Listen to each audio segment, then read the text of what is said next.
नमस्कार. वंदनीय दादांना आपण सगळ्यांनी प्रत्यक्ष रूपात बघितलं नसलं तरी दादांचं अस्तित्व आपल्याला आपल्या आयुष्यात जाणवत असतं. प्रत्यक्षपणे आपल्याला हळूवार जो आनंद देत असतो, तो वारा आपल्याला दिसत नसला तरी त्या वाऱ्याची झुळूक आपल्याला जाणवते.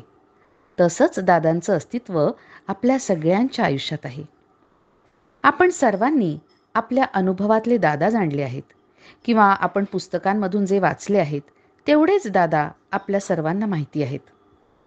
पण कार्याच्या सुरुवातीपासून दादांसोबत जे सेवक होते त्यांनी जेवढं जवळून दादांना बघितलं आहे, त्यांना जो दादांचा सहवास लाभला आहे तो सगळ्यांनाच लाभला असं नाही आणि सगळ्यांना अनुभव पण सारखेच आले असंही नाही.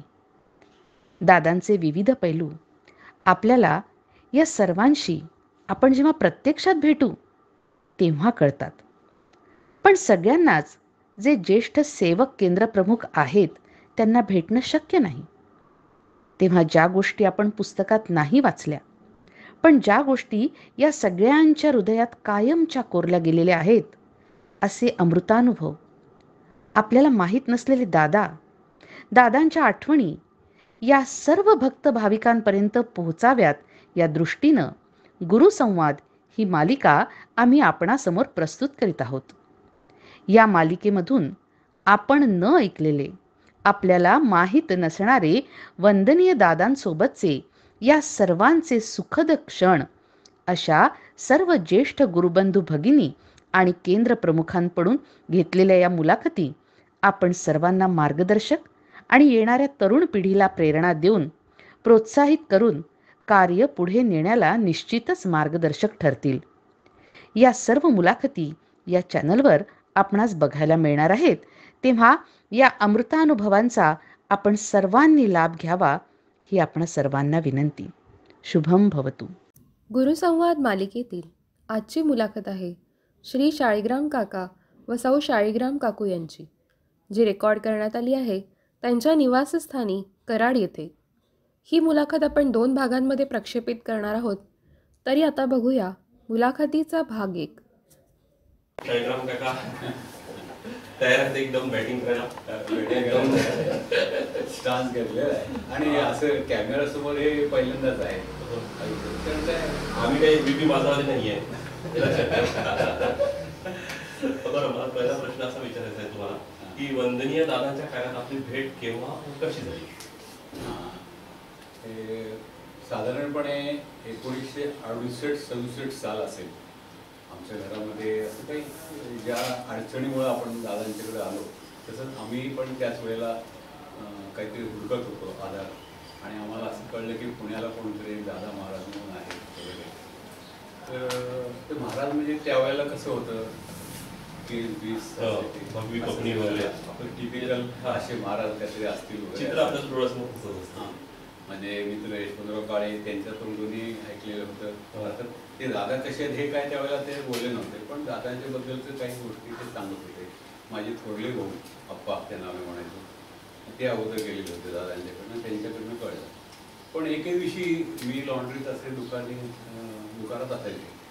त्यावेळेला 4:30च्या दरम्यान अप्पांच्या घरी बोला की दादा आले, तुला बोलवलं. मी गेलो. माझ्या डोक्यात दादा म्हणजे चालपणे कोणती असणार. वरच्या खोलीत जाऊन बघतो समोर तर गादीवर पांढरे शुभ्र असा बेडशीट घातलेलं होतं आणि पांढरा शुभ्र पायजमा, झब्बा, सोने काढीचे चष्मा, दादा अशी सिगरेट बसले होते. ते पहिल्यांदा बघितल्या जे काय अर्थ झालं ते अजून पण इथंच आहे. अशी साधारणपणे 1968 साली आपण एक मराठीत म्हणतो प्रथम तुझं पाहता प्रत्येक पेपर तसं झालं. आणि 68 साल असेल होते, तेव्हापासून आजपर्यंत फक्त दादा हाच विषय आहे.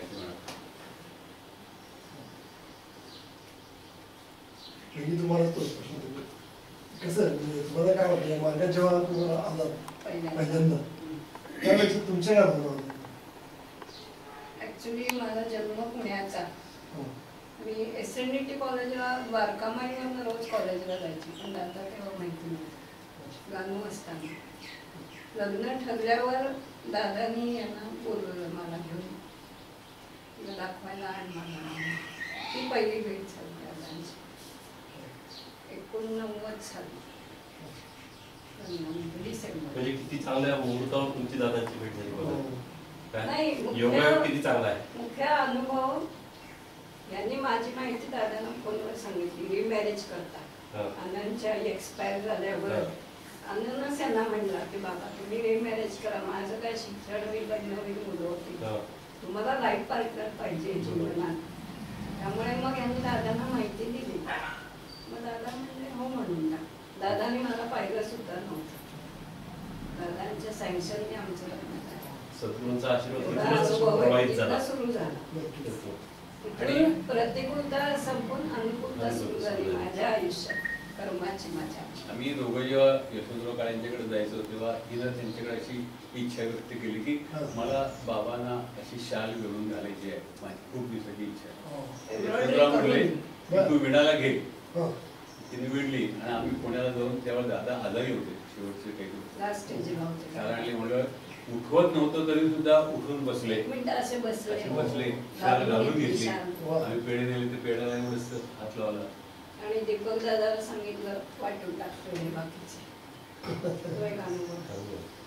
वंदनीय दादांचा सहवास आपल्याला लावला, त्यातल्या काही आठवणी दोघंही सांगा. नाही, आठवणी सांगण्यासाठी ऍक्च्युली त्यांना खूप लाभले. कारण दादा सुरुवातीला इथं पेंढारकरांच्याकडे उतरत होते, पण तिथे काही गैरसोय होत्या म्हणून मग आमच्या घरात ते राहायला यायचे. 8-8 दिवस सहवास मिळालेला आहे आणि 8-8 दिवस सहवास सतत दादांच्या जवळ जात होतो. वेगवेगळ्या गप्पा इकडं तिकडं मुलाखती असं सगळं केलं. त्याच्यातून खूप खूप गोष्टी अशा शिकत गेलो मिळाल्या. नागपंचमीला तुमच्या आईला अनुभव आला. हो, नागपंचमी दिवशी 12 वाजता ह्याचा शेषचा तेव्हा दादाने अशी जीव केली. आई शेजारी बसली ती गेज वस्त्र घालून म्हणून सांगितलं. गेज वस्त्र आणि मग दूध दिलं ते त्या संचारात काही बोलणं झालं नाही. मग संचार बघितलं, पण बाकी सगळ्या विभूतींचे संचार अनुभवले. बाबांचे आगमन कितीतरी वेळा अनुभवलं. आमच्या घरात तिथं बऱ्याच वेळा अनुभव झालेला आहे. त्यावेळी दादांचे एक्सप्रेशन त्यावेळेला दादांचं सगळं रूप बदलायचं. जेव्हा बाबा यायचे तेव्हा दादा एकदम असे वृद्ध झाल्यासारखे व्हायचे आणि असं ते आणि असे सरळ बसायचे आणि बोली भाषा बदलायची ती. ग्रामीण कशी बोलायचे, अरे तुला मी सांगतो काय ऐक तू नीट, अशा पद्धतीत ते एकदम बदलायचे. लक्षात यायचं तुमच्या, लक्षात यायचं. आणि त्यावेळेला ते 555 सिगरेट ओढायचे नाही, हिरवा दोरी बिडी ओढायची. बाबा आले की दीपक आपल्या बॅगेत कायम एक ते बिडीचं बंडल व्हायचं. असे अनुभव आहेत, खूप अनुभव आहेत. तुम्हाला अनुभव पाहिजे काय सांगू शकता? मला तर आता लेटेस्ट अनुभव लग्नानंतर मी म्हणजे डोकं टेकून मुलीला रोज की दादांसमोर त्या दिवशी कुंकू लावायला विसरले. असं वाटलं फोटो दादा माझ्याकडे खूप रागाने बघतायत. मुलीचं काय चुकलं तर कुंकू लावलं नव्हतं. मग परत कुंकू लावून नमस्कार केल्यावर नेहमी सकाळची असे वरच्यावर अनुभव. दादा असताना जेव्हा आपल्या घरी असते किंवा तुमच्या दादा घरी असताना मी नव्हते. हो बरोबर. तेव्हा आनंदची आई असताना त्यांच्या घरी दादा उतरायचे. आमच्या लग्नानंतर मी अगदी लास्ट टाइमला दादाला भेटले एकदाच. तुमच्या आधीचे जेव्हा आधीचे आणि लग्नानंतरचे असं तुम्हाला काय वाटतं, कसा बदल झाला दादांच्या सहवासात? म्हणजे माझ्या तुमच्या स्वभावात जमीन आसमानाचा फरक झालाय. दादांमुळे सगळ्यांना स्वीकारायचं. आणि मला एकदा सांगून ठेवलं, कोणी आलं ना तर आपल्याकडे दादा आले अशा नजरेने बघ. कोणीही येऊ दे आणि किती वाजता येऊ दे ते डिस्टर्ब व्हायचं नाही आपण. फार महत्वाचं आहे. कारण आम्हाला कसं कानूनकडे दादा पुण्यात असून माहितीच नव्हती कोणाला, तर आमच्याही माहेरचे खूप प्रॉब्लेम सॉल्व्ह झाले असते. पहिलं माझ्या लग्नापासूनच जी प्रतिकूलता भोगली मी पहिले 5 वर्ष, पण ती भोगली म्हणून आत्ता दादा मी आले.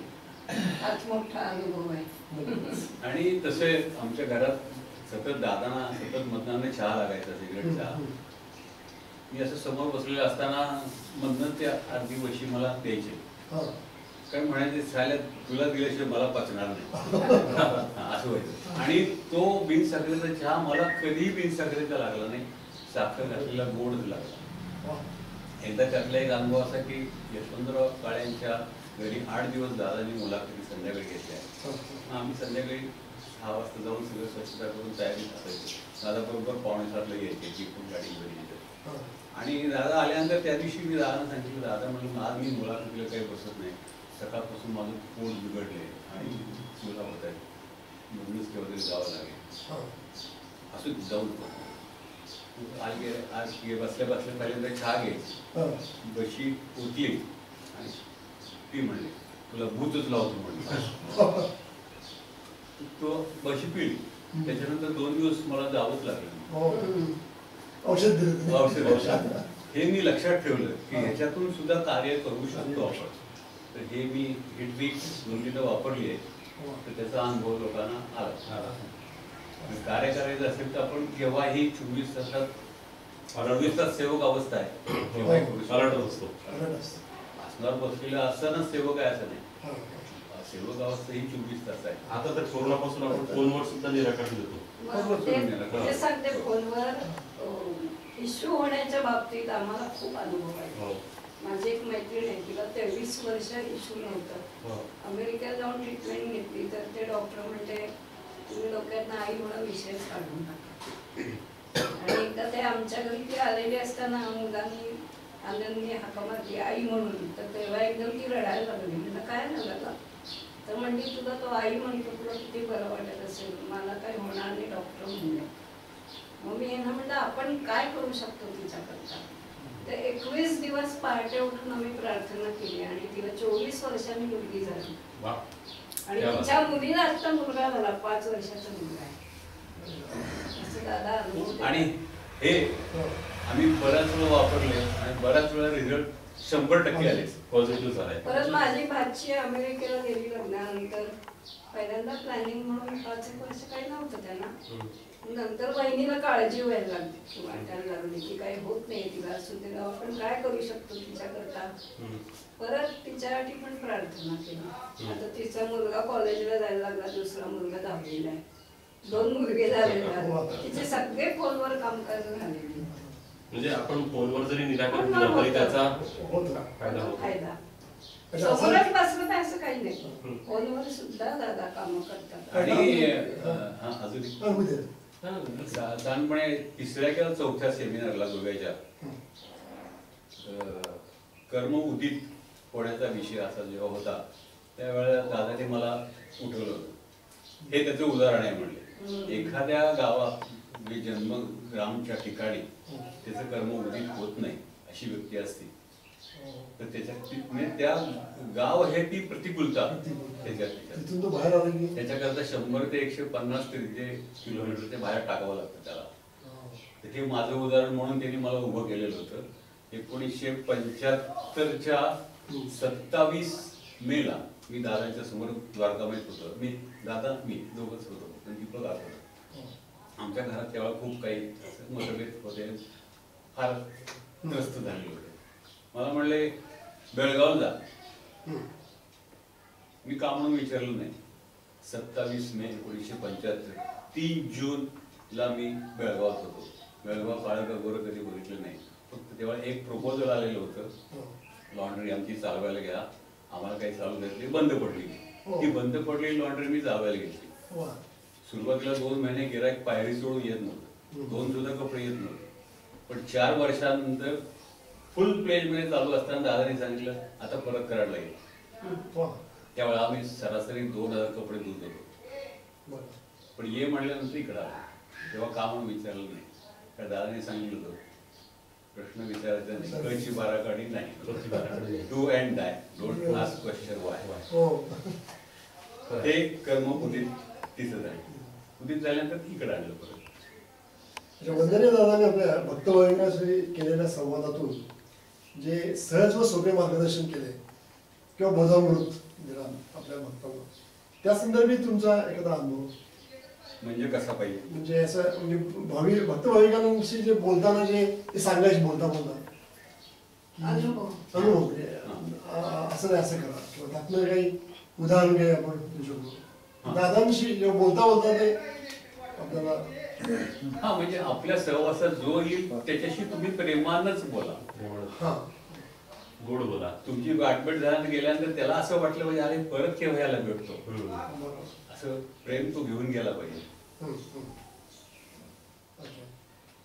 म्हणजे ते सतत दुसऱ्याच्या समोर आलेल्यांशी तुम्ही असं बोला की ते अट्रॅक्ट झाले. दुसऱ्याच्या उपयोगी पडायचं, त्याला सहाय्य होईल जास्तीत जास्त असा प्रयत्न असला पाहिजे. वाणीत आपण जे काही म्हणजे म्हणजे त्या वाणीच्या माध्यमातून तो आपल्याशी जोडला गेला पाहिजे. जोडला गेला पाहिजे. काय आपल्या बोलण्यातून त्याचं तर काम होतच, पण बोलण्यातून प्रेम इतकं व्यक्त झालं पाहिजे की तो असा भिजला पाहिजे. प्रेमाच्या अमृती चिंब चिंबकी भिजला आपण आरतीत म्हणतो.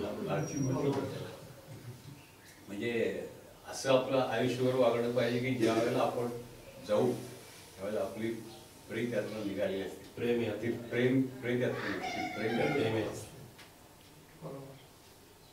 त्याचा अनुभव आम्ही दादा गेल्यानंतर घेतला त्यावेळेला. बरं, एखादा अविस्मरणीय प्रसंग तुम्ही सांगू शकता का दादांचा, म्हणजे तुमच्या आयुष्यात घडलेला अविस्मरणीय?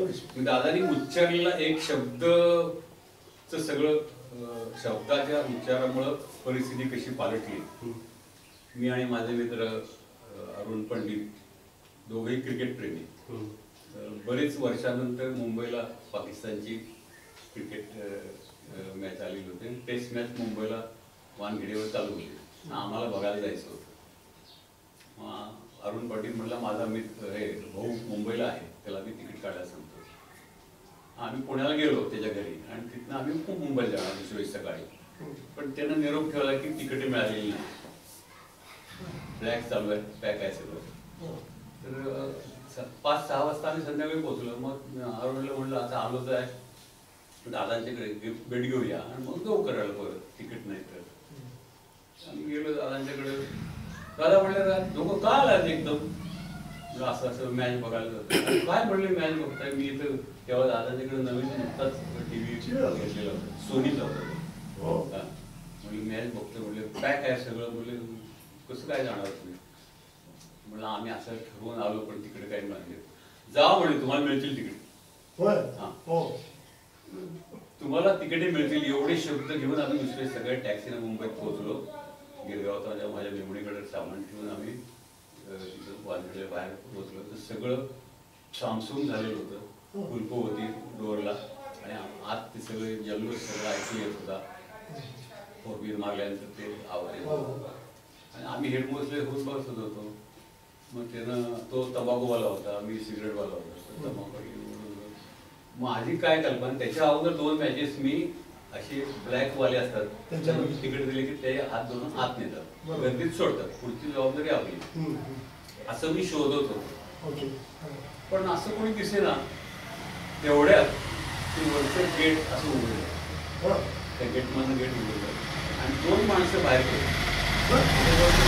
खाली कुलूप काढलं आणि त्या दोघांना बाहेर काढलं आणि परत तिथं तो उभा होता आमच्या समोरच.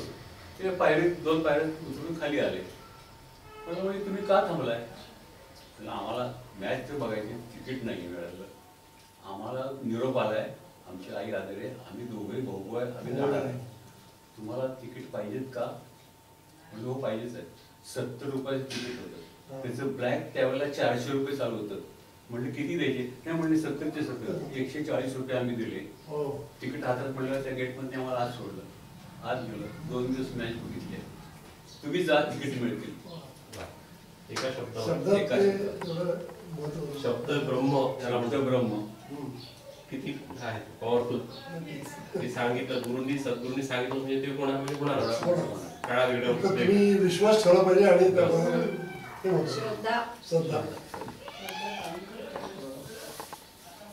वंदनीय सद्गुरू दादांचा गुरुमार्ग हा इतर गुरुमार्गापेक्षा वेगळा कसा?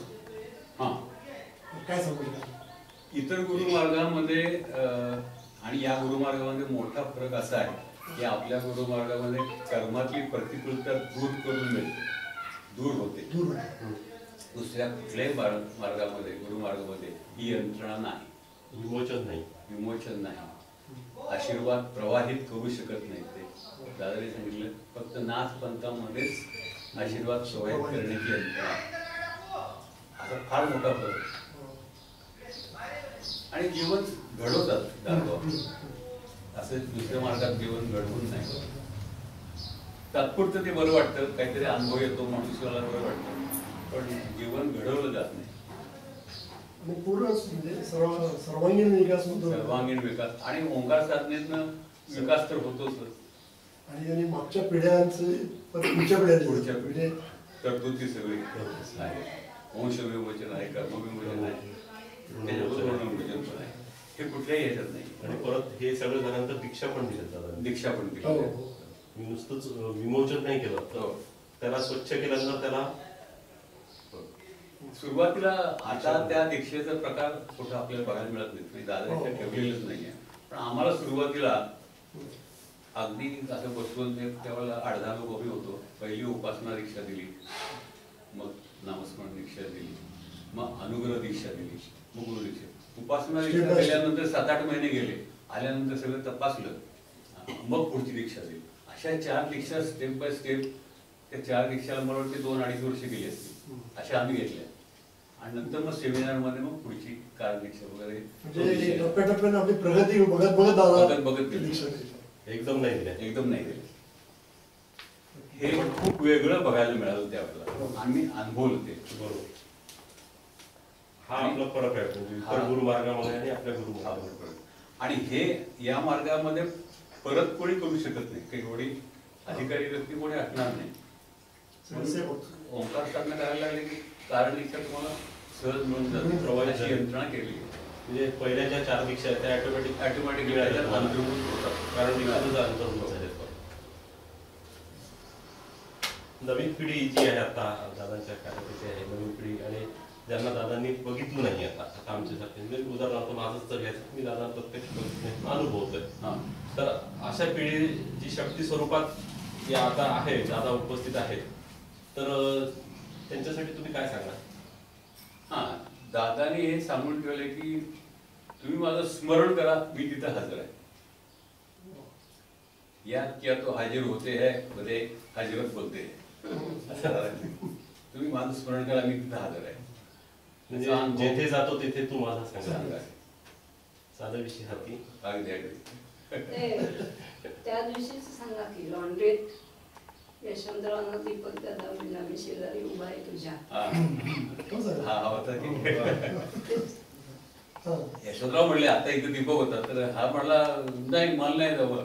यांना ऑब्जेक्शन घेतलं ते म्हणलं आपण फोन करूया. तेव्हा सहजासहजी फोन नव्हता, आमचं लॉन्ड्रीचे फोन आलेला नव्हता. आम्ही समोरच्या दुकानात जाऊन दीपकला फोन केला. उतरल्या दीपकने फोन उचलला.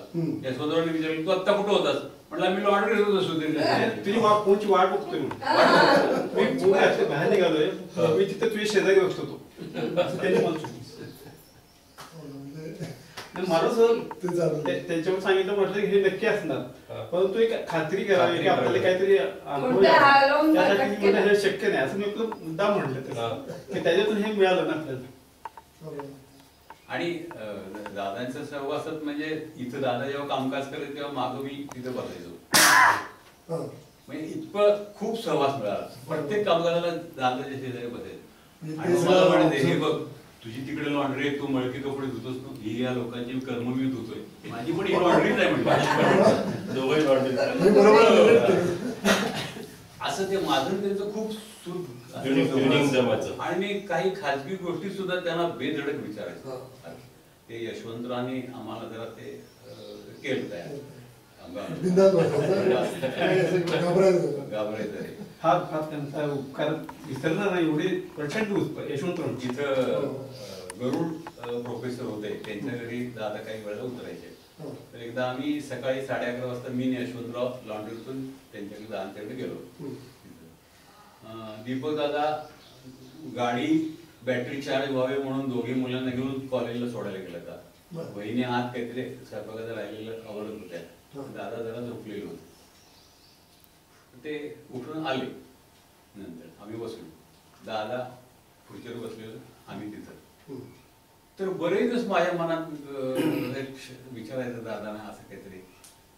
त्या दिवशी मी विचारलो, दादा म्हटलं आता तुम्ही प्रत्यक्ष देवाला भेटलेला आहे, तर देव कसा असतो? आम्हाला शंका आहे. म्हणजे आपण राम बघितलं तर धनुष्यबाण वगैरे, हनुमान बघितलं तर गदा बिदा, देवी बघितलं हातात काहीतरी वेगवेगळे आयुध वगैरे. प्रत्यक्ष देव कसा असतो सांगतो. सिगरेट संपली होती, पाकिट घेतलं, काढली, एक झुरका म्हणला, खिशात म्हणले कागद आहे का? असं ते असे खुर्चीवर असे, मी इकडं याच्यावर कागद आहे म्हणलं, आहे. पेन आहे, लिहून घे म्हणलं. The God means nothing but energy. God म्हणलं जी कॅपिटल, एनर्जी म्हणलं ई कॅपिटल. एनर्जी लिहिलं, वाचलं, बरोबर लिहिलं, बरोबर लिहिलं. आता काय शंका आहे म्हणलं? अजिबात नाही, शंकाच गेली एका वाक्यात. आपण जे एनर्जी उत्साह बघतो सगळे तोच बघतो. आणखी त्यावेळेला दादानी एक आम्हाला स्पेशल मुलाखत अशी दिलेली होती. आम्ही दोघंच होतो.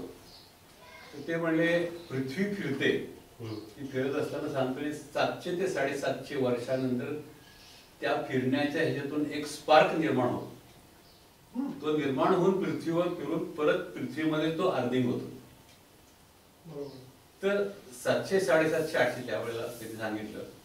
तो अर्धिंग झाला अरबस्थानाच्या त्या भागात. तर तिथल्या जाणत्या लोकांनी त्याचा उपयोग धर्म संस्था आणि धर्म प्रसार याच्याकरता करून घेतला. तेव्हा मुस्लिम धर्माचा उदय झाला. आणि त्याच्यानंतर 700, 750 वर्षांनंतर तो स्पार्क निघाला, तो अर्थिंग झाला म्हणजे जपानच्या त्या भागात. त्यातल्या लोकांनी इलेक्ट्रॉनिकचा विकास होण्याकरता उपयोग करून घेतला. आज जपान, किंवा चीनचा काही भाग हा त्या भागात आज जगावर इलेक्ट्रॉनिक्सचं राज्य करतो. जरी मूळ शोध अमेरिकेचा असला तरी विकसित झालं जपानमध्ये. हे खास मुलाखत. हा विषय कधीही कुठे सांगितलं नव्हतं दादाने. पण आता केंद्रावर जे सेवक येतात नवीन किंवा भक्त भाग घेतात, त्यांच्यासाठी तुमचा काय मेसेज, म्हणजे संदेश काय आहे? हा, त्यांनी रोज नियमित घरात साधना त्यांच्याकडनं व्हावी आणि आठवड्यात एकदा तरी केंद्रावर येऊन सेवा त्यांच्याकडे व्हावी असं मला तरी वाटतं. केंद्रावर आल्यावर सेवा म्हणून जे जे काय करता येईल त्यात भाग घ्यावा, सेवा शिकून घ्यावा. सर्व प्रकारची सेवा, तांबूळ देणं, काही ठिकाणी कामकाज करणं, सगळी सेवा, पूजा करणं, जे इथं असेल ते सगळं एक दिवस तरी द्यावा. तुम्हाला काय वाटतं? म्हणजे काय आता नोकरी आणि व्यवसाय, आजकाल सगळ्यांचं बिझी शेड्यूल आहे. आजकाल सगळ्यांचं बिझी शेड्यूल आहे आणि प्रत्येकाला काही विचारलं की वेळ नाही. हा सगळ्यांचं जसं बाकी सगळ्या गोष्टींसाठी वेळ काढतात तसं याच्यासाठी पण वेळ काढायला पाहिजे थोडासा. मला वाटतं म्हणजे नवीन सेवक किंवा भक्त भाविकांनी या गोष्टीला पण तेवढंच महत्त्व द्यायला पाहिजे. वेळ काढला पाहिजे. नाही, त्यांना वेळ नाही हे अगदी मान्य आहे. सकाळी लवकर जावं लागतं, नोकरी धंदा सगळ्यांनाच आहे. खरोखरच नाही आहे, इतकं पुढे मोकळं नसतं. त्यातून शक्य होईल तेवढं. रविवारी सुट्टी असते, आठवड्यात नाही सुट्टीच्या दिवशी तरी त्यांनी सेवा द्यायला पाहिजे. आणि साधना ही जसं आता काकडी म्हटली, साधना रोज केलीच पाहिजे. किंवा बाकी काही नाही केलं तर चालेल. यशवंतराव काळे म्हणायचे साधना म्हणजे आत्म्याचं अन्न आहे, त्यामुळे त्याला खाडा नाही.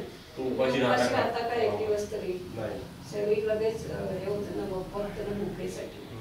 असं साधना व्हायलाच पाहिजे. आणि दादांचा एनर्जी शब्द वापरला, साथ देत तोच. एनर्जीच तुम्हाला मिळते. दिवसभर पहा तुम्ही साधना करा सकाळी, तुम्हाला दिवसभर पूर्ण दिवस उत्साहात भरतो. हो अगदी पुढचे 23 तास एनर्जी ऑटोमॅटिक आपल्यामध्ये ती आल्यासारखी प्रत्येकाला फील होतेच. बरोबर आहे. म्हणजे हे विचारतात, अरे तुम्ही प्रवास केला जमल्याचं दिसत नाही हा साधनेचं. परिणाम आहे. गोव्याच्या मुलाखतीमध्ये काही असे लोक होते की दादांना असे वेळे वगैरे तिरके जरा प्रश्न विचारले. तिरकस. तिरकेच एकाने तिरकस प्रश्न विचारला होता. तर तिरकस प्रश्न विचारल्यावर दादाने त्याला असं उत्तर दिलं, दादा म्हणले तू कसाही बॉल टाक, मी स्लिप मधनं कसा बॉल काढायचा हे मला माहिती आहे म्हणले. क्रिकेटची पण माहिती तर हा शब्द एक 2-2.5 वर्षापूर्वी पुण्याची एक फॅमिली आपल्याकडे येते. ऑगस्ट महिन्यामध्ये ती आली आणि त्यांनी सांगितलं ती त्यांची बायको इलेक्ट्रॉनिक इंजिनियर आहे आणि ती इंटेलमध्ये अमेरिकेच्या कंपनी आहे आणि पुण्यातल्या ऑफिसची ती हेड आहे. स्वतःची गाडी घेऊन जाते, इतकी ती अशी चांगली हुशार आहे. त्यांनी सांगितले की आम्ही इंटेलने आता पॉलिसी बदलली आहे, आमचं पुण्याचं सगळं ऑफिसेस बंद केली आणि आम्हाला सगळ्यांना बेंगलोरला जायला सांगितले. तर माझा नवरा पुण्यात, मुलं पुण्यात, त्यांची शिक्षण चालू आहेत, सासू सासरे घरात आहेत, घर नवीन मोठं घेतले, त्याचा लोन वगैरे आहे आणि मी एकटी बेंगलोरला कशी जाऊ शकणार. अक्षरशः रडत होती. कामकाज दादा करतात, दादांनी प्रसाद दिला, त्याचं पूजन चालू ठेव. म्हणजे काय होणार, दादा कसा स्लीप बंद बॉल काढतात त्याचा अनुभव घे, असे शब्द त्यावेळेला उच्चारले गेले. आणि 31 डिसेंबरला मध्ये काही महिने गेले, तिची सेवा एक 11 वर्षाची पुरी झाली. 31 डिसेंबरला त्यावेळेला रविवार होता आणि 30 डिसेंबरला शनिवार होता. त्याच्या अलीकडे 22 का 23 तारखेला त्यांना पत्र मिळालं कंपनी की कंपनीनं पहिली पॉलिसी बदलली आहे. तर कंपनीच्या संदर्भातल्याच पुण्याच्या काही कंपन्या आहेत त्या ठिकाणी तुम्हाला काम करता येईल. तुम्ही 1 तारखेपासून तिथं रुजू व्हा. 30 तारखेला शनिवार, 31 तारखेला रविवार होता, 1 तारखेला ते तिथे रुजू झाले. दादानी 1 दिवसही पगाराचा वाया घालवलेला नाही. आणि तिचा मला फोन आला की दादानी स्लीप बंद बॉल काढला. इंटेलची पॉलिसी बदलली. प्रचिती आली. साधी गोष्ट नाही, साधी गोष्ट. पण याचा अनुभव घ्यायला पाहिजे. म्हणून त्यांनी म्हणजे की त्यांनी सांगितलं म्हणजे करायचं. बस काय माहिती बस. आता नवीन पिढीची येते आपल्या कार्यामध्ये म्हणा, त्याच्यासाठी तुम्हाला काय मार्गदर्शन करावं असं वाटतं नवीन पिढीला? नवीन पिढी म्हणजे आपल्या आता नाही, आता जी आपली पोरं आहेत म्हणा, आपल्या मुलांची मुलं किंवा त्यांना कोणी दादांचा मार्ग सुचवला अशी पिढी, थर्ड जनरेशन जी आता येते, त्याच्यासाठी काय मार्गदर्शन सुचवाल? आता सगळं हे बदललं म्हणजे टेक्नॉलॉजी, विज्ञान पिढी राहणार. आता म्हणजे मोबाईलचा जमाना आहे, हे अशी म्हणजे मोबाईल पिढी आहे सध्या. तर त्याला तुम्ही काय मार्गदर्शन करा? ते निदान साधना तरी त्यांनी शिकावी. रोजची साधना केली ते सगळं जीवन सोपं होत जाईल. त्यांच्या आयुष्यातले प्रश्न जे आहेत ते आपोआप सुटतील. प्रश्न निर्माणच होणार आणि झाले तर ते इतके छोटे असतात, आपली हाईट इतकी उंच झालेली आहे, सहज सोडवू शकतो. कारण पिढी म्हणजे आता काय होतं, सगळे अमेरिकेला झाला, तो युकेला झाला, तिथं सुद्धा त्यांनी हे कसं आचरण करायचं किंवा हे लक्षात ठेवून आपल्याला ही जी संधी मिळाली त्यांनी काय केलं पाहिजे, दादांच्यामुळे मिळाले. पण असे तिकडे गेलेले जे लोक आहेत ते तिथं साधना करतात, त्यांचं भलं झालेलं. हा म्हणजे हा फार महत्वाचा संदेश आहे नवीन पिढीसाठी. केव्हाही करा, पण करा. केव्हाही करा नाही म्हणजे सकाळी वेळेचा जो प्रश्न आहे त्याच्यात आपण त्यांना हे म्हणू शकतो, काही तुमची शिफ्ट आहे, शिफ्ट आहे किंवा सकाळची वेळ असते, सकाळी करू शकत नाही. त्यांनी संध्याकाळी दादाने सांगितल्याप्रमाणे 7:30 ते 7. आता एक जण ते पुण्याहून आले, ते म्हणजे फक्त लाईट होती म्हणून माझी साधना चुकली. 364 दिवस मी साधना करतो. 27 वर्ष झाले म्हणजे माझी एकही दिवस साधना चुकली नाही. फक्त मुलगा अमेरिकेत आहे, जाताना फ्लाईट, येताना फ्लाईट, म्हणून त्यात 2 दिवस फ्लाईट चुकली, साधना चुकली. म्हणजे हे तुमच्यापासून मी घेण्यासारखं आहे, कारण आमची कधी कधी चुकते. ते मध्ये एक मुलगी आली ती लग्नासाठी, तिचं तिने समोर होतं लग्न, पण नंतर कळलं त्या मुलाला जॉबच नाही. म्हणजे तिला आई वडील नको म्हणत होते ते स्थळ, तरी ती ऐकत नव्हती. इथे येऊन गेली, कामकाज केलं आणि मग ते म्हणजे तरी हट्टाने लग्न करायचं म्हणून आई वडिलांना घर विकायला ती लावत होती. मग समजलं त्याला जॉबच नाही म्हणून तिनेच आपण नकार दिला त्याला. म्हणजे बाबांनी तिचं लग्न वाचवलं, तिला त्या धोक्यापासून टाळलं. आधी पण कामकाजाला म्हणून, नाही तर पुढे उगीच डिवोर्स बट्टा लागला असता ना तिला. आता स्वाध्याय मंडळाकडनं आपण काही डोनेशन्स काही शाळांना, शैक्षणिक संस्था, सामाजिक संस्थांना देतो. तसे एक फाईल आपली सांगली आणि मिरज याच्यामध्ये एक मानलेसवाडी म्हणून एक गाव आहे, त्या शाळेचं आलेलं होतं. मी काय त्यांना सांगितलं, मी प्रत्यक्ष संस्थेला भेट देतो नेहमी, माझी पद्धत सगळं बघतो, तुमचं काय डिमांड आहे त्याप्रमाणे सगळं आहे की नाही. असं असेल तर म्हटलं आपण सगळं पुढचं करू, म्हणून मी त्यांना भेटायला गेलो होतो. ऑफिसमध्ये बसलो होतो, शाळा वेळा बघून आलो, ते मुख्याध्यापक आणि ते दुसरे टीचर बरोबर ते बसलो होतो. तर टीचरशी बोलत होतो, कार्यासंबंधित सगळी माहिती मी सांगत होतो. त्या सांगता सांगता एक असा हिनं आता जो सांगितला बरेच वर्षानंतर मूल झालं तो अनुभव सांगितला. त्याच्यानंतर म्हणलं असे काही आम्हाला अनुभव आलेले आहेत की मुलं झाली. तर तो म्हणला थांबा, सरांचा तोच प्रॉब्लेम आहे. मग ते मुख्याध्यापक म्हणले माझा असाच प्रॉब्लेम आहे. त्यांना 12 वर्ष झाली होती, सगळे तपासण्या केल्या पण नाही. इथनं म्हणले मागच्या शेतात मोठा बंगला आहे, खूप मोठा 5-6 खोल्यांचा बंगला आहे, आम्ही दोघंच असतो. तर हे सगळं सांगितल्यानंतर मला म्हणले, तर जरा चाचलं म्हणले काका एक विनंती करतो, एक थोडा वेळ जायच्या अगोदर 10 मिनिटं माझ्या घरी येऊन तुम्ही गेलात तर चालेल, म्हणजे चालेल का? म्हणजे जाऊया, कारण कार्य आहे म्हटल्यानंतर नाही म्हणायचं नाही. आम्ही गेलो मोटरसायकल शेतात त्यांच्या घरी गेलो, बाहेर बसलो, वगैरे झालं. मग त्या वहिनी म्हणलं फक्त अर्धा कप चहा. मी पुढे गेलो तर खात काही नाही, फक्त अर्धा कप चहा घेतो. ते चहा करायला आज गेले नाही, हे काहीतरी उठून काहीतरी बाथरूमला गेले. मी एकटाच हॉलमध्ये होतो. दादाला प्रार्थना केली की यांच्या जीवनात जी काही उणीव आहे तुमच्या कुटुंबाची दूर व्हावी, प्रार्थना केली आणि असं जरा हे होतो. मी तिथं आता दादाचं स्मरण केलं, झालीच की सगळं चहा वगैरे करून तिकडे आलो. 3 महिन्यानंतर सरांचा फोन, तुम्ही येऊन गेलात, 3 महिने होत झाले, गुड न्यूज आहे. मी असं इथे बसतो. परवा मी गेलो होतो घरी, ती मुलगी आता बरीच मोठी झाली, 3री-4रीत असेल. त्याच्यानंतर दुसरी मुलगी त्यांना झाली आणि पहिल्या मुलीच्या नंतर 5व्या महिन्यात त्यांनी सांगितलं डॉक्टरनी की प्रवास करायचा नाही. तसं म्हणले 4थ्या महिन्यात ते येऊन गेले, संविधानात गेला प्रवास करायला. आता काय करायचं म्हटलं, काळजी करू नका, मी तिथं घरी येऊन संविधानात देतो. तर त्याच वेळेला ते समोरचे दुसरे शिक्षक होते, त्यांची बायको पण करत होती.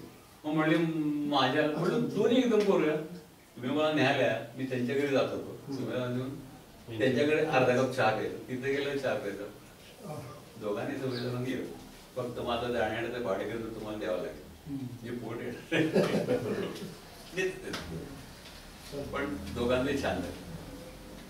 आपल्या विचाराला धरून एक खरंच प्रश्न आहे की वंदने दादांनी ईश्वरी आज्ञेने जी सिद्ध केलेले सिद्ध साधना आहे, आरती साधना, ओंकार साधना, मुलाखत साधना, कामकाज, ज्ञान संवेदना वर्ग, हे जे काही साधने दादांनी आपल्याला कार्यासाठी दिली ती कशी पूरक आहेत, कार्याला कशी पूरक आहेत. म्हणजे आपण सगळे आता करतोच ह्या सगळ्या गोष्टी, त्याचं आपल्या म्हणजे कसं म्हणजे त्याची प्रचिती कशी मिळते इतरांसाठी किंवा आपल्या जीवनात ती कशी पूरक आहे, प्रचिती कशी मिळते लोकांना, हो, आणि पूरक कशी आहेत आपल्या ह्या पूरक कशा सगळ्याच गोष्टी म्हणजे आरती साधना साधना म्हणून किंवा आता ज्ञान संवेदना वर्ग आपण आता साधारण 1-2 वर्ष झाली. माझ्या 2-3 मित्र आहेत, त्याला मी म्हटले असं असं आहे, तुम्ही आरती ऐकायला तरी या. मी 2-3 वेळा सांगितल्यानंतर ते आले ते आज तरी येत आहेत. आरतीमध्ये आम्हाला काय होतं, आनंद मिळतो तो वेगळाच आहे. साध्या आरती ऐकतात, आता ते म्हणतात सुद्धा. आपली आरती संघ विकत पण घेतली. म्हणजे आपण जेव्हा सांगतो की साखर खा ही गोड आहे, पण तुम्ही जोपर्यंत ती गोडवा कळणार नाही. आणि मुलाखत साधना ह्या 3ही साधना म्हणजे मुलाखत असो, ओंकार साधना असो, आणि शेवटी आता आपण संपर्कात गेल्यानंतर दादांच्या शिवाय दुसरा विषय नसतो, त्यामुळे ते हा विषय बोलला जातो. मुलाखतीत काही अनुभव सांगितले जातात, त्यातून त्यांना अशी पुन्हा सांगाविषयी वाटतं, मग ते येतात केंद्रावर, लाभ येऊन जातात, त्यांची कामं होतात, अडचणी दूर होतात. एकमेकांच्या सांगण्यातच इतरांना समजतं. हो, समजतं. बरोबर. आणि व्यवहारात, बाजारात, अगदी जगात कुठे गेलं तरी आपलं वागणं असं आपण विचार की आचरण की सेवक दिसे आगळा, त्यांना ते आगळं वाटतच. जसं ते भामी ते म्हणतात की तुम्ही नवीन कपडा जर घातला तर समोरच्याला बरोबर कळतो की तुम्ही नवीन कपडा घातला, तर मग तुमचं आचरण ते समोरच्याला पटकन कळच पाहिजे. आमच्या समोर, दोघांच्या समोर आदर्श दीपक आहे, कारण दादांचा आदर्श ठेवणं फार अवघड आहे. खूप दादा प्रखर आहे, पण दीपक सोपा आहे. दीपकचा आदर्श हाडावसातला देव दाखवा म्हणतात. हो, आमच्या दुकानात एक काका निगडीकर म्हणून होते, तर एकदा दीपक असा आला असताना लॉन्ड्रीत आला, आत आला, दुकानात आला, आज जाऊन आम्ही लॉन्ड्री म्हणून आला, तेव्हा त्या जागेच्या संदर्भातला काही विषय होता म्हणून तो काही प्रतिकूलता असेल म्हणून तो म्हणला एकदा येऊन जातो. त्याच्यानंतर ते लॉन्ड्रीच्या जागेचं काम झालं. गेल्यानंतर दुसऱ्याशी आमच्या त्या काका निगडीकरांना म्हणलं, काल तुम्ही हाडा माथ्याला देव बघितलं. आता असं म्हणू नका मी देव बघितलं नाही, देव बघितलाय का, आम्ही देव बघितलाय. अनुभव आहे. दादाच्या ताटातलं कढी भात खाल्लाय, अगदी हातात घेऊन खाल्लाय.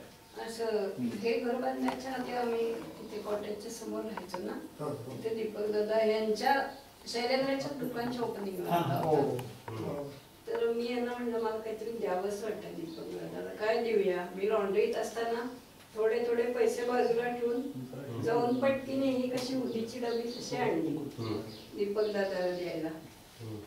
नुसता हसला बघून, घेतली हातातनं, पूर्ण केंद्रात देऊन टाकली. घरी नाही नेली, निर्मोही, कशाचाही मोह नव्हता त्याला. नाही, दीपक दादांचं व्यक्तिमत्वच एक आगळं वेगळं व्यक्तिमत्व होतं. आताच सकाळी आम्ही आरतीच्या वेळेस म्हटलो की दीपक दादा असते तर आज चित्र काही वेगळंच राहिलं असतं, बरोबर ना? लवकर गेले त्याचं कार्य. आणि दादांच्या बरोबर आम्ही इथं ते मुलांचं कुठलं आहे ते संगम हॉटेलच्या पलीकडं रेमांडोला देणगी देण्याकरता गेलो होतो. दादाच्या बरोबर आम्ही होतो, आम्ही सगळं निरीक्षण करायचो ना, दादा काय वागतात, कसं करतात.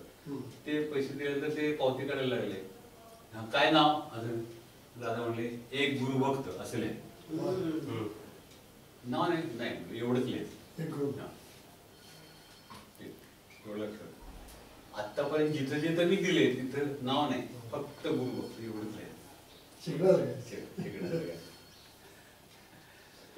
अजून काय तुमचे अनुभव किंवा? आणि दादानी एकदा मला, दादा आणि यशवंतराव, मी आणि यशवंतराव निघालो होतो, दादाचे गाडी बदल निघालो होते त्या पेंढरवाड्याच्या समोर.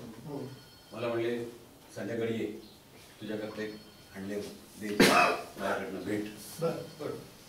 दादा भेट दिला म्हणजे एकदम आम्ही हवेत होतो, केव्हा एकदा संध्याकाळ होती असं झालं. यशवंतरावला घेऊन गेलो, आम्ही दोघंच असं काय गेलो तर इकडे दादाने आतनं जाऊन असं पेन दिसणार असं लायटर मला दिलं. सिगरेट ओढतोस ना, आता ह्याच्या पुढं काडीपिटीनं पेटवायचे नाही, या लायटरने पेटवायचे. अजून तो लायटर आहे, आता तू देवघरात ठेवला इतका तो. दादानी त्यावेळेला तो लायटर का दिला आपल्याला ह्याचं ज्ञान व्हायला 25 वर्ष लागली. तेव्हा कामकाजाचे अधिकारी गेले, दुसरा अंधारात आहे, त्याला प्रकाश दाखवण्याचं काम तुला करायचं, हे त्या लायटरचं तर एक उद्दिष्ट शिकवणं होईल मला.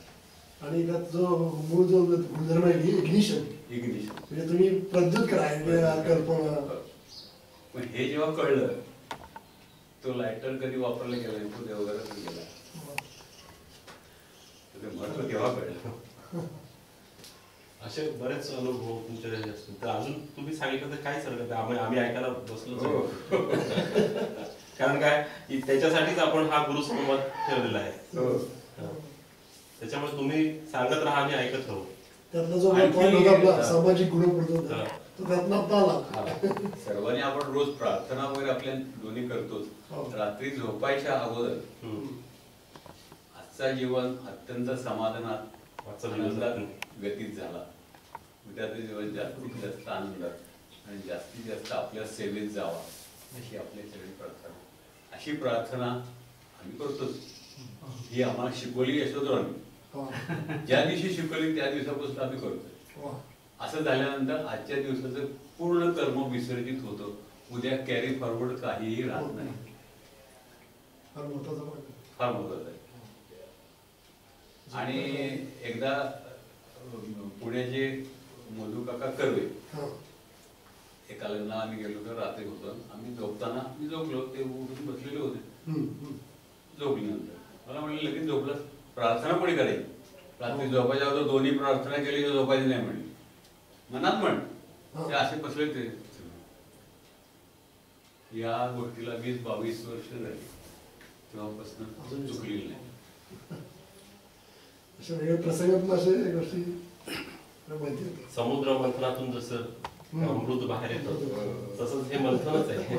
आणि हेही सांगितलं दादाजी, आता यापुढे जी धनप्राप्ती तुम्हाला होईल ती तुमची जरी कष्टाची धनप्राप्ती असेल तरी ती आशीर्वादित आहे. त्यामुळे त्या पैशाचे तुम्ही ट्रस्टी आहात, मालक नाही. मालक बाबा आहेत. त्याच्या पुढे त्यातला 1 रुपया खर्च करताना सुद्धा तो अनाथही खर्च होणार नाही याची काळजी घ्या. असं तेव्हापासून करायला लागल्यानंतर असं लक्षात आलं की आपल्याला जे पैसे मिळत आहेत ते भरपूर आहेत. आता ते अनाथही जे काही खर्च होतं ते राहील ना. बरोबर, कमी पडायचा प्रश्न नाही. आणि त्यांना मी खूपच खर्चिक वाटते. आज आता 18 वर्ष झाली केंद्राचं जबाबदारी दिली. 18 वर्ष त्याच्या अगोदर दादानी आमच्या जीवनाची तजवीज अशी करून ठेवली की आम्हाला काही कमी पडत नाही. हिचं एक मोठं काम व्हायचं होतं, ते झालं. त्या कामाच्यात मोठी जमीन पुणे बेंगलोरला तिची होती. तिची फाईल कुठेही मिळत नव्हती. कामकाज केला, प्रसाद पूजनाला दिल्यानंतर कुठनं ती कशी हिच्या बैठला फाईल सापडली ते आमच्याकडे आली. तिथनं विषय सुरू झाला आणि वडिलांनी ठेवलेली मोठी जमीन अशी विकली गेली. त्यांच्या देखत लग्न झालं नव्हतं माझं पहिलं पण. त्यांना खूप काळजी वाटायची. त्यांनी एक प्लॉट रोड टच ठेवला होता हायवेला. शाळीग्राम झाल्यावर काम झालं, अगोदर नाही झालं. मी दादा भेटायला हवे ते काम व्हायला. म्हणजे मला तर कामकाज आता इतके वर्ष करता येतात, 24 वर्ष झाले. अगदी कितीही प्रॉब्लेमॅटिक असू दे, समोरच्या माणसाने सांगितलेलं निराकरण जर मनापासून बिनचूक केलं तर त्याचा प्रॉब्लेम होतो. कितीही अवघड,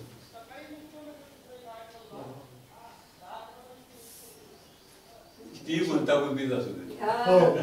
या लग्नाआधी दादांच्या बंगल्याच्या पाठीमागे एक स्थळ मला कळलं होतं, बागायत करून.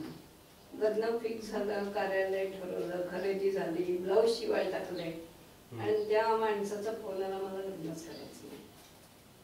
लग्नाच्या आदल्या दिवशी म्हटलं धन्यवाद, कार्यालयात मला नेलं नसतं घरी तर काय करू. आणि ते मोडलं आणि इकडनं बहिणीला हे स्थळ कळलं. त्याच्यावर यशवंतराव काळे काय म्हणले, बहिणाबाई म्हणायचे ते मला, बहिणाबाई तुला दादांच्या मागणं नाही, इथून पुढे दर्शनाला जायचं होतं, पुढच्या दाराला आणायचं, मागणं आणायचं नव्हतं त्यांना द्वारका माहिती. इथून पहिल्यांदा नेलं दर्शनाला दादांकडे. हाच मोठा अनुभव आहे. खरंच आहे. नाही, अनुभव कितीतरी असे बसले तर एक एक आठवण खूप सांगता येतील, तो काय प्रश्न नाही. पुढच्या पिढीला आपल्याला जे काही मार्गदर्शक होतील असे अनुभव जर सांगितले तर पुढची पिढी अट्रॅक्ट होते कार्यामध्ये. होते. हा त्याचा महत्वाचा आपला जो काही आपण गुरुसंवाद आता घेतोय त्याच्या मागचा उद्देशच आहे की पुढच्या पिढीला दादांच्या कार्यात आपल्याला कसं इन्व्हॉल्व्ह करता येईल, सहभागी करून घेता येईल, ते जास्त महत्वाचं. आणि त्यांनी कसं जन्मापासूनच आशीर्वाद तर मिळालेला आहे, कारण आपल्या याच वातावरणात ते लहानचे मोठे झाले.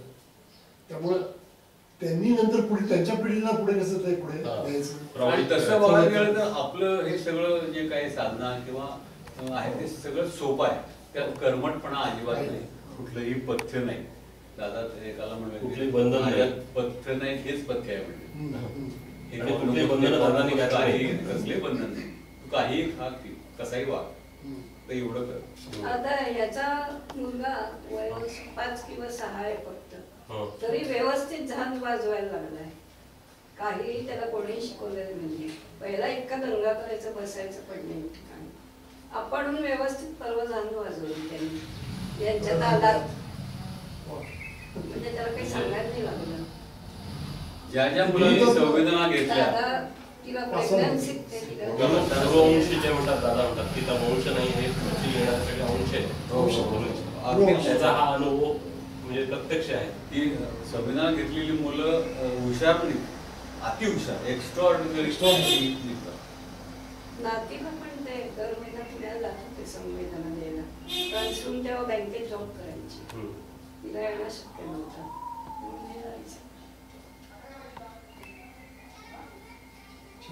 निराळा मूल कळतं आशीर्वादीपेक्षा त्यांच्या वागण्यात ना. कुठे गेलं तर रात्री असे गप्पा मारत बसल्यानंतर दादा विषय निघाल्यानंतर किती वाजले कळत नाही, घड्याळच नाही बघायचं. आम्ही आरतीच्या प्रॅक्टिसला जायचो यशवंतरावांकडे. सकाळी गेलो की संध्याकाळी घरी परत यायचं. दिवसभर आरती. आरती म्हणजे इतकी एक एक आरती एक एक दिवसाला शिकवली. एक एक तो आपल्या ह्याच्या सुखी विभूतीगड म्हणला, चिंब भिजला हा शब्द आहे की नाही. एक दिवस मला चिंब कर, मला पाहत तो चिंब हा असा भिजलेला रुमाल भिजल्यावर कसा चिंब वाटेल असा शब्द तुझा उच्चारला गेला पाहिजे. तसा येत नाही तो पण पुढे जाऊ देणार असं शिकवलं.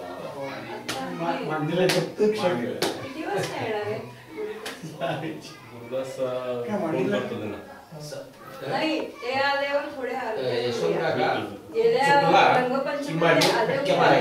त्यांच्याकडे आरती घेऊ आपण. नक्की नक्की म्हणूनच म्हणलं की कुठपर्यंत एक दोन जाऊन विचारू त्यांना. काका मुलाखतीत अजून तुम्हाला जर काही सांगायचं असेल तर नक्की सांगा. म्हणजे आम्ही असं नाही की त्याला मर्यादा नाही, प्रश्नाची ही एक सहज काहीतरी आपल्याला विचारता यावं म्हणून ही प्रश्नाची निवड होती. पण त्या प्रश्नाच्या बाहेर सुद्धा बरंच आउट ऑफ फ्रेम जे म्हणतात, आउट ऑफ बॉक्स थिंकिंग. तुम्ही आता शिकताना किती तन्मयतेने आणि एवढ्या आपल्याला प्रत्येक शब्दाचा अर्थ घेतो, तसं आता तशा अजून उत्स्फूर्त तुम्हाला काही आम्हाला सांगायचं आपल्याला शिकायचं मारून मारून आरती त्यांना आम्ही तशी स्तवर आरत्या म्हणजे सुरेलच व्हायला पाहिजेत. मात्र एवढं प्रत्येकाने तो प्रयत्न आपला असला पाहिजे. आरतीत आर्तता असायलाच पाहिजे, त्याशिवाय आरती होऊ शकत काही भेटली पाहिजे. केव्हा डोळे ओले होतात कळत नाही आणि फोटो दिसत नाही. शाळीग्राम काका काकूंच्या मुलाखतीचा भाग 1 आपण बघितलात. मुलाखतीचा भाग 2 लवकरच प्रक्षेपित करत आहोत. दुसऱ्या भागात आपल्याला बघायला मिळणार आहे शाळीग्राम काकांनी जतन करून ठेवलेल्या दादांच्या काही वस्तू व त्या संबंधातील आठवणी. त्यामुळे दोन्ही भाग सर्वांनी नक्की बघा. त्याचप्रमाणे अशाच अनेक सुंदर मुलाखतींसाठी चॅनलला सबस्क्राईब करा. जास्तीत जास्त लोकांपर्यंत गुरुसंवाद पोहोचवा.